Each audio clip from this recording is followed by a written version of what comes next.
மாயா தனது நிலத்தில் வேலை செய்ய சென்றபோது ஒரு வயதான பாட்டியை பார்த்தாள். அந்த பாட்டி பசியால் பலவீனமாக இருந்தாள். மாயா தனது சாப்பாட்டை அவருடன் பகிர்ந்தாள்.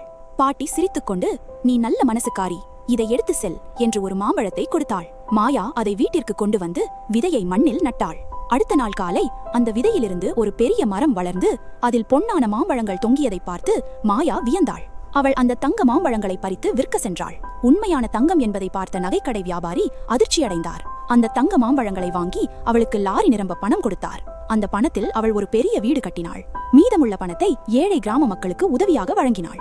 இதை கண்ட ஒரு கெட்ட மனிதன் வாய்ப்பு பார்த்து அந்த மரத்தை வெட்ட முயன்றான். ஆனால் மரத்தை தொடும் நேரத்தில் அவன் கல்லாக மாறிவிட்டான். அடுத்த நாள் காலை மாயா அதை பார்த்து பயந்தாள். அப்போதே அந்த பாட்டி மீண்டும் தோன்றினாள். "நல்ல மனசுக்கு நன்மை, பேராசைக்கு தண்டனை" என்றாள். அந்த நாளிலிருந்து மாயா மரத்தை பாதுகாத்து அதன் பயன்களை நல்ல செயல்களுக்கு மட்டுமே பயன்படுத்தினாள். ஆனால் யாரும் லைக் மற்றும் சப்ஸ்கிரைப் செய்யவில்லை.